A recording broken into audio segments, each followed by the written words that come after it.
Why is that? Well, a lot of their population, high percentage of them, are actually displaying stroke risk factors. One of the biggest ones that we feel is that the percentage of high school students that are obese and overweight. So what this means for South Street Health Network is that your patient is becoming unhealthier at a younger age, which means long-term costs in the future. And so after analyzing South Street Health Network's patient population as well as process of care, we've identified different issues along the continuum of stroke. And so we just like to describe a typical stroke patient and a recent stroke patient that South Street Health Network actually saw. So Mrs. Doe, who's lived in Kentucky all of her life, has trouble maintaining health insurance. She believes that she's in good health. Unbeknownst to her, she's been slowly developing diabetes, high cholesterol, and other stroke risk factors. Unfortunately, she undergoes a stroke, and with that, she doesn't understand or know the warning signs of stroke, neither does her family. So they take her to urgent care instead of the ER. While at the hospital, they receive fragmented care, there's incomplete documentation, and lots of silos of care, as well as she just even gets even sicker at the hospital. So post-discharge, she doesn't feel confident living at home. She doesn't feel confident taking care of herself independently, as well as she's not receiving the care that she needs from South Street Health Network post-discharge. And so there's a lot of underlying issues that are evident. And so we've taken these issues and we've categorized them into 4 main themes: care coordination, as well as best practices at South Street Health Network, access to care, as well as overall prevention of stroke in Kentucky.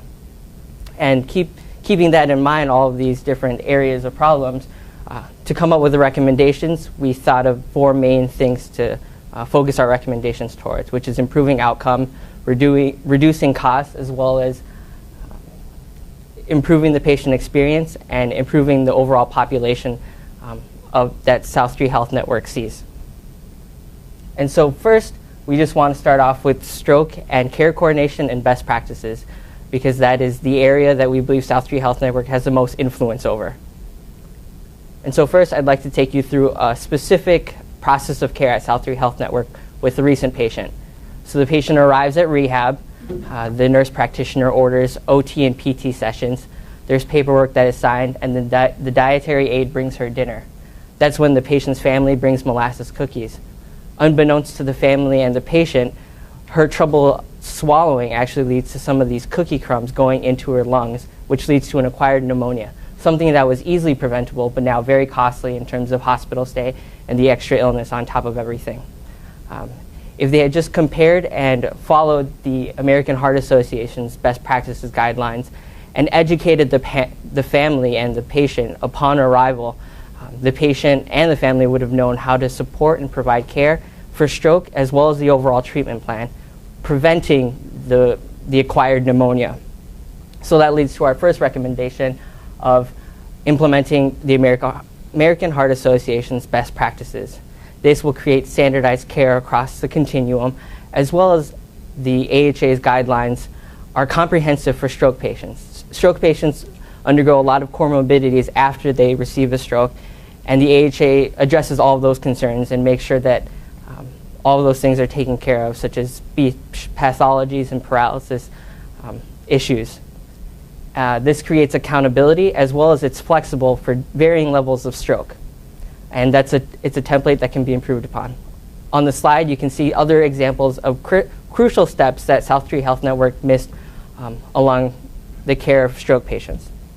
And so you might be thinking, it's really easy to tell somebody what to do and give them a set of instructions and expect them to do it. But for the nurse that's been working at South Street Health Network for 20 years, it's really hard to expect change. It's really hard to change that culture and that behavior. And so that's why we recommend implementing stroke care teams. And to my right, you can see the initial stroke care, which is the patient sees all the different areas of, so pharmacy, doctors, OT, PT, speech, but she sees them all separately. They all have their own goals, their own objectives, their own sets of communication. What we recommend is taking a subset within each area and bringing them to a stroke care team. So their focus and their consolidated efforts are towards primarily just stroke. So just to start off, some of the barriers with this is there's going to be additional training. there's going to be some reorganization as well as growing pains.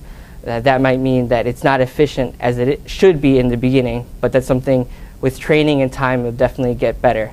And what you can expect from this is consolidated communication, one voice to the patient. All of the efforts are towards stroke care, and it creates experts in stroke as well as a better patient experience. A recent Cochrane review actually said that implementing stroke care teams leads to more patients that are alive and independent 1 year after stroke. And so now that I've taken you through what South Tree Health Network can do in the hospitals and in rehabilitation, I'll pass it off to Chris, who will talk about what they can do post-discharge. Thank you, Alex. So now that Alex has touched on the clinical piece, the question is still there. Do these stroke patients have access to the necessary intervention and coverage that they need in order to become healthier after they've had that stroke? Now, accessing these stroke patients in rural areas, such as Perry County and across the entire United States, has been a difficult thing for a lot of these therapy services to do. It's not just local to you. Now, something that a lot of other areas have done and has proven to be successful is telerehabilitation. Telerehabilitation starts when an occupational therapist visits the home and does an assessment both of the physical environment of the home as well as the patient, to gauge their total understanding of the technologies necessary as well as their willingness. Now, socioeconomic factors, willingness to do this, as well as overall understanding of technologies have been barriers to other places. But what's been proven in these areas is that an overwhelming amount of these stroke patients are not only willing to take part in telerehabilitation, but they're excited about it, because what it does is it gives them increased access to services that were previously restricted to them.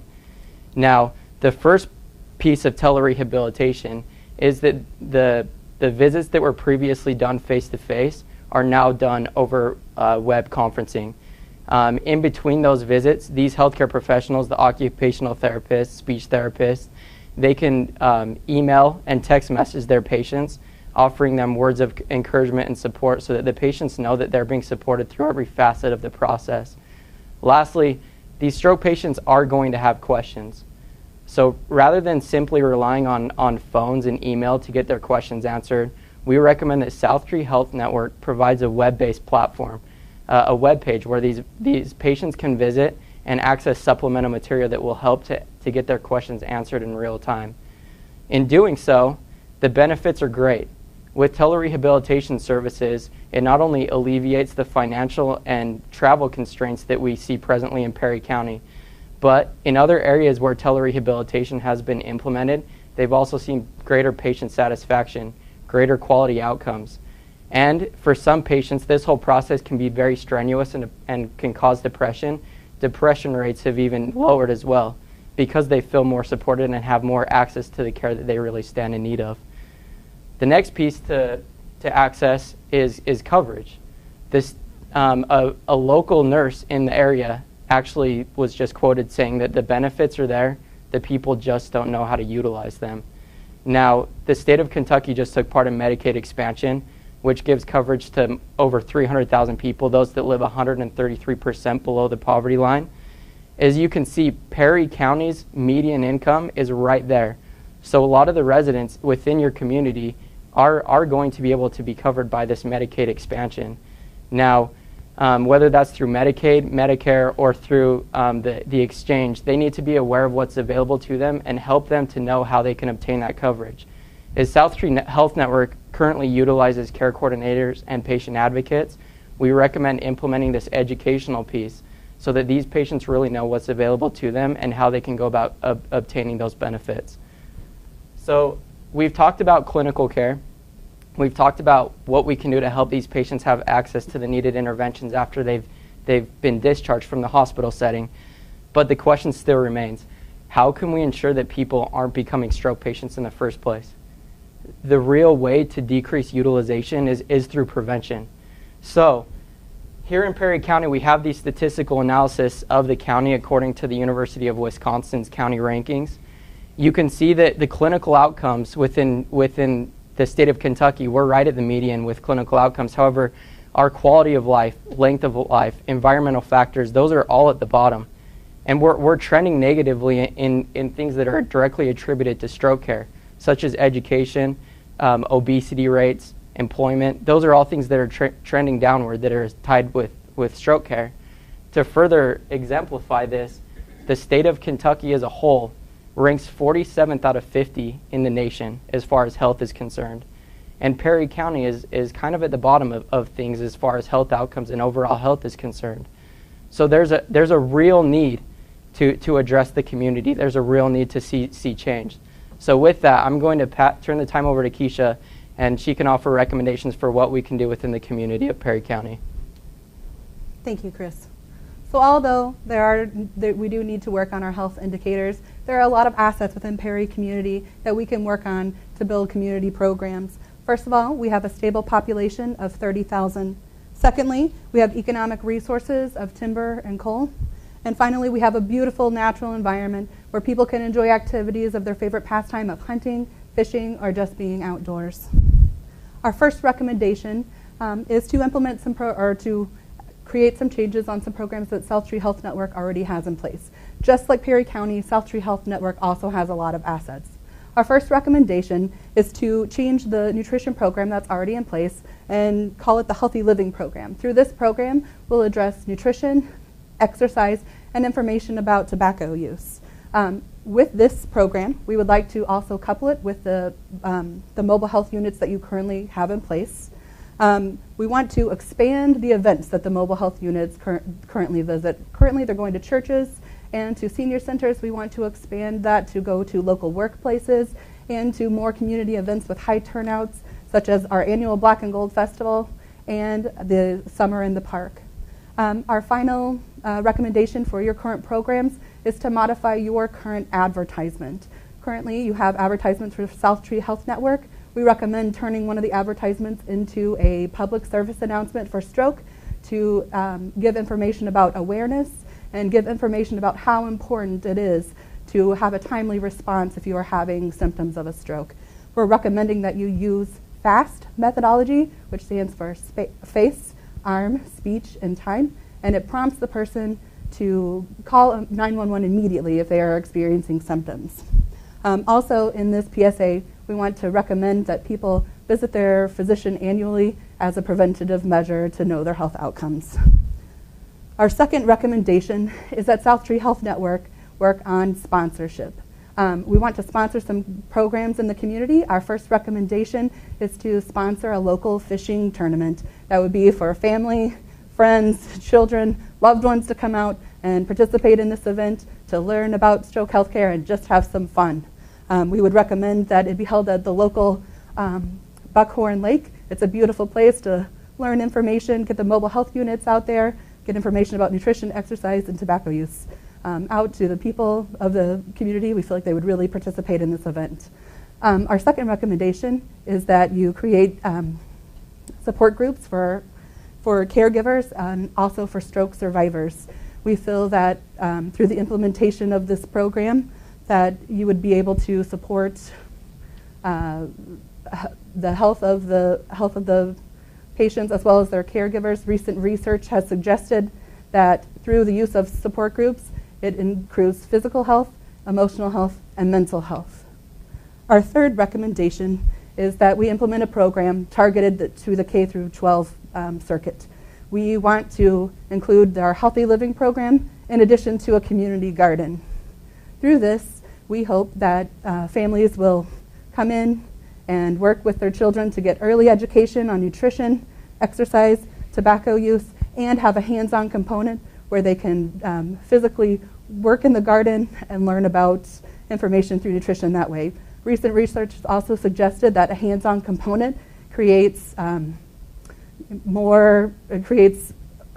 stronger health change behavior. Also, it's been shown that children who grow their own vegetables are more likely to eat them and retain those health behaviors long term. Our final recommendation is to create a community council. We would like to align South Tree Health Network with the board, with the Perry County Health Department, the Community Action Council, the Mayor of Perry County, the University of Kentucky Agricultural Extension, and the local educators and superintendents. What we intend to do with this is to align all these partners to create a focus that is narrowed, to fulfill the needs of your community. We feel that by combining all these forces, it will create more streamlined programs, it'll create better pooling of resources together for the community, and will create an actual better needs assessment for what your people need. Our recommendation first is that we work to construct sidewalks and bike paths to create places for exercise within the community and to create extra places for transportation within the community. We found that many Perry County residents were concerned about the issue of sidewalks, and in a recent local newspaper it said some residents were quoted as saying, "Where are the sidewalks?" So through these programs, we hope to implement changed behavior within your residents and have them become more active in their health and well-being and make healthier choices in life. And so with that, I'll turn it over to Chris for implementation. Thank you, Keisha. Thanks. So now we've covered what takes place in the clinical setting as well as what takes place in the outpatient setting, but Keisha just covered the all-important piece of prevention, what we really need to do within the community. But still, we need to talk about the finances that will go behind supporting these initiatives. The first recommendation that we have is that South Tree Health Network enters into a bundled payment arrangement. The current fee-for-service model does not incentivize efficiency. It does not incentivize quality care, especially targeted towards stroke care. This bundled payment would start at the onset of stroke and go towards 3 months post-discharge to allow adequate time for those telerehabilitation services to take place. And this bundled payment arrangement allows us to focus in on stroke care to make sure that actual change does take place. If implemented properly, financial benefits will result. Through our recommendations of implementing a care coordination team, you're going to see greater efficiency, which will then in turn lower the overall length of stay of your patients. Through implementing the population health measures, you're going to decrease overall utilization, which will then decrease stroke-related costs. And through increasing access through telerehabilitation services, what you're going to see is patients are going to be less likely to come back into the hospital. So through the implementation of this bundled payment, you're going to see savings that are directly tied to you. Now, we have the financials established through each of our different recommendations for you. What you can see is that there aren't any huge savings being incurred, but you're not losing any money and you're greatly improving the health of your population. What you really need to focus on, though, is this model here does include the savings that you'll get through telerehabilitation, but it doesn't include the savings that I just mentioned to you about your bundled payment arrangement. Those will just be icing on the cake. In addition, here in the state of Kentucky, you're available to both state and federal grants in regards to telerehabilitation services and the community initiatives that Keisha just outlined for you, such as the community gardens. These have all been implemented by people and organizations in similar settings to you, and they've been successful at obtaining them. Now, we have the timeline. You can see here, the first thing that you really need to focus on is this bundled payer arrangement. The real reason behind this is because in entering into these agreements, they use historical data to set the thresholds. So if you wait until after you've implemented the other recommendations, you'll have already become efficient and your window of opportunity will be very small. But if you do that now, your window of opportunity will be a lot larger than it otherwise could be.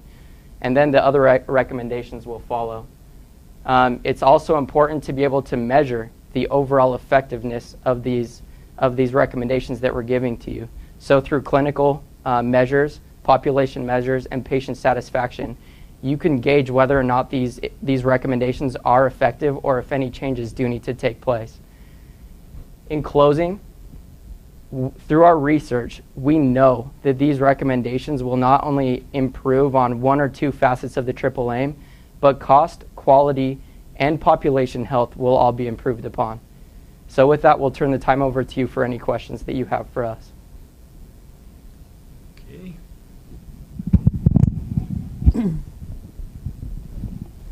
Go ahead. Okay. The telehealth is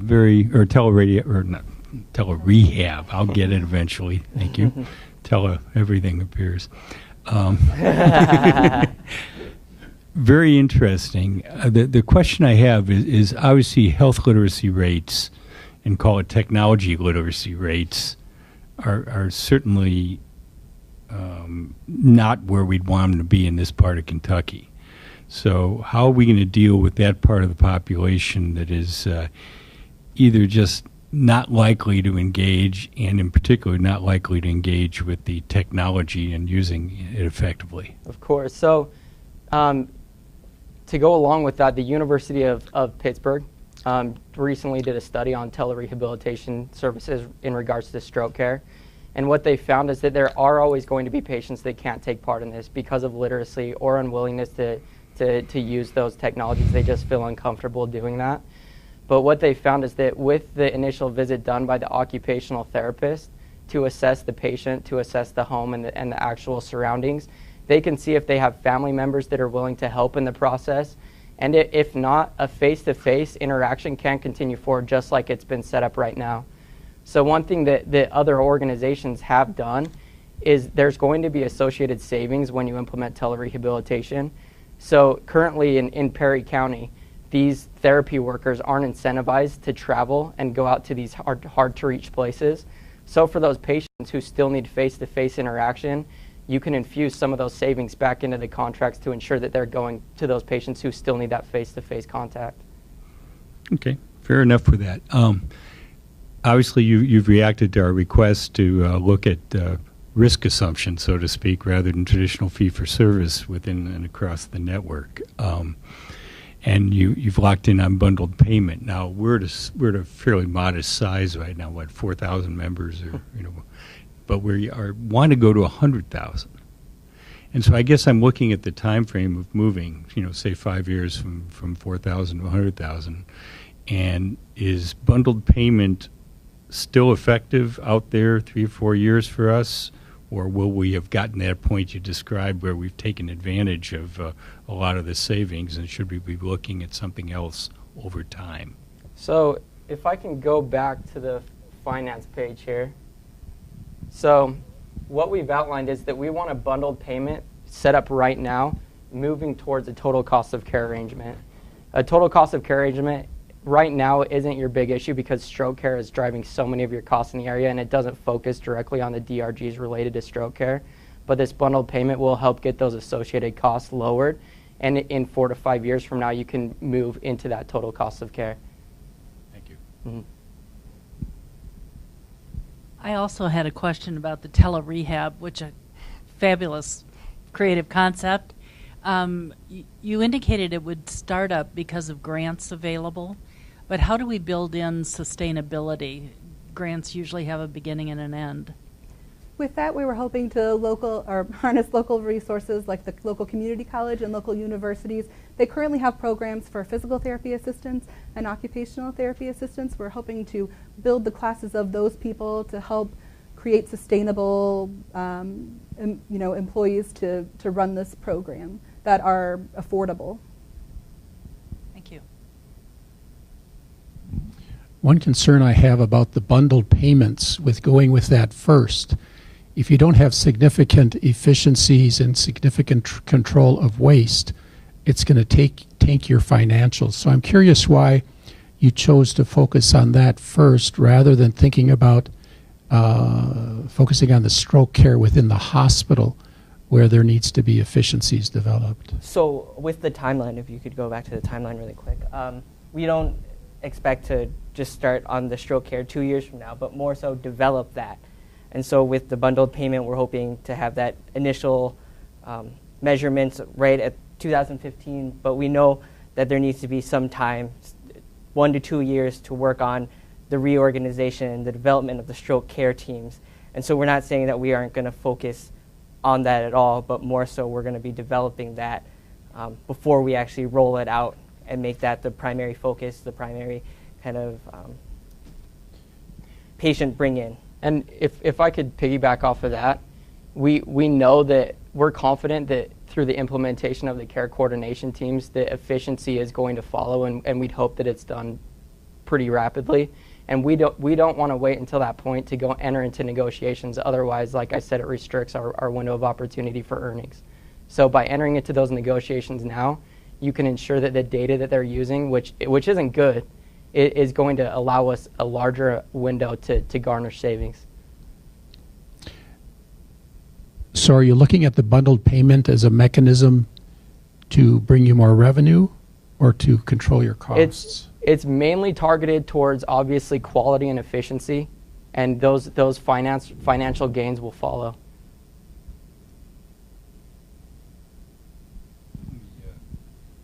Since we're on an interesting subject now, how much cost did you attribute to the analytics and the overhead of managing a bundled payment system? Because you've got everybody wanting to maximize their piece of the pie, so to speak, and you've got the analytics, and you've got to come up with ways that you're going to, provide cash flow, but then ultimately divvy up the benefits, et cetera. That's going to take some administrative infrastructure, I would think. Yeah, and so we've attributed that into the timeline, knowing that it's for these best practices to really come about. It's going to take time.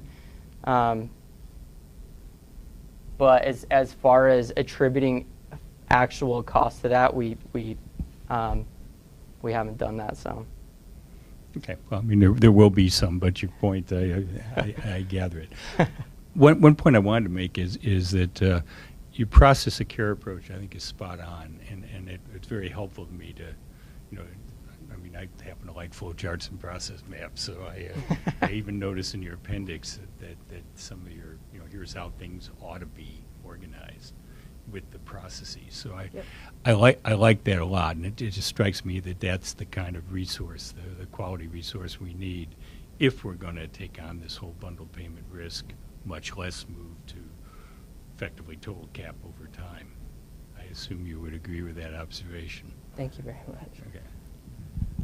That was the beginning of the commentary, by the way. You have more time for questions. But we do have more time for Oh, I just had one more question. As we're looking at the transition in the financial model, I am assuming, and I want to check that out with you, that the speed of implementation would be influenced by the finances as they emerge. Of course. So yeah. that this time frame could change based on the current situation. It is definitely flexible. This just kind of points you to what needs to be focused on first. So. And would you imagine changing those priorities as your analytics get stronger and you have better data? Yes. Yes. More information is always helpful. As long as it's not garbage in, garbage out. If there's any last questions, that's fine. If not, you can move on. Okay. Sorry, you have to start. So I think the tele-rehab is unique. And I think, if I'm accurate, I think most of the costs, a lot of the costs in stroke care and that rehab, so good creativity there. Good presentation skills. I like that you explained what FAST meant. That was helpful. I think the idea of aligning the community, that's one of the struggles that goes on here, is how you can align all of the resources through having a development council would be helpful. I think in the presentation, the slides were a little bit complex. Good slides, but sometimes distracted me from looking at you. And sometimes they didn't line up with what you were saying. And so it was a little confusing from that standpoint. So good slides, good presentation, but that was one thing that was a little distracting, going back and forth between you. And the slides, like this one here, great stuff, but a little complex unless you take time to explain it. You could almost separate into two separate slides to help me think. I'm just a simple guy that sometimes have a hard time. Of course. The only other comment that you sort of tied in later on is when you started with what appeared to me to be childhood obesity, you sort of dropped it without picking it up soon enough. So I was left thinking, what was that about? And then you come back to it later on. So there was just a gap in tying it together that was hard to follow up on. Well, thank you for your presentation. Thank you. Opening with the patient story is, I think, always very important, and you did that well. You also started the presentation where the most pain point is, and that's usually the acute care, and then moved to post-care and then back around a upstream to prevention, and I thought that was effective the way you laid that out. Slides were busy, a little hard to follow. There was a lot of content on them, and it sometimes distracted me from listening to you as I was working through them. The focus on prevention was great, and one of the real strengths in that is the working with support groups and mechanisms in the community for sustainability, but you're also tapping into the culture of the community, things that are important to that community so that they may more easily gravitate to and stick with. And I thought that cultural piece was very important.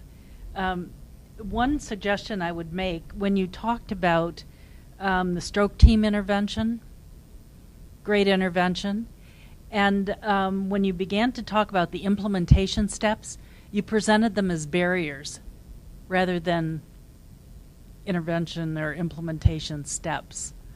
And I probably wouldn't use barriers in that context, but rather considerations or steps that you need to go through.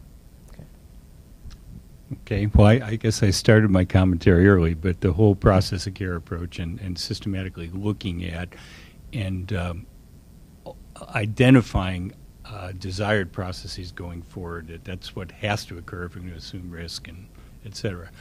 I would say you started with Lynette. I would have loved ending with two things. Number one is, if we implemented all this, what would Lynette's experience have been? And the second is, she's sitting out there without any money, and she's sitting there. What are we going to do? You know, what should we, she's a member, so to speak. What should we be doing with her right now? So I'm tying the personal story back would have been a fun part of that. I mean, you made your points, and it's obvious what you would do, but it might have been a nice personal tie. You mentioned patient and family, and that's so important. That's a big part of the Triple Aim idea. Is it's not the experience is the patient and family experience. You also mentioned the importance of caregivers a little further on. So I would both applaud that and encourage you to tie those together all the time. There's a tendency to talk about the patient, but it's almost always the patient and family / caregivers, the social network and support network around the patient. But I thought you picked that up well. I agree that the pre-stroke look, you kind of focused in on the stroke and Lynette and what her experience was, but now how could we have prevented, in Lynette's case and more broadly, what happened to her and what are the consequences of doing that? And I think that's what you've evolved over time. Say, by the time we're doing some of this community-based work, we're going to be in a position to accept total cap and accept it in a financially responsible way. Two things: time to improve, but also time to grow volumes from current, law of large numbers kind of stuff. You need to get to big enough numbers to spread risk. So I think those are all, the points could have been made and were implicitly made. And let's see, what else did I like? Oh, and the whole idea of looking at grant revenues in some pretty creative areas, I like that one a lot too. So I think you did a very good job, and we appreciate it very much. Thank you. Yeah, thank you guys so much. Good job.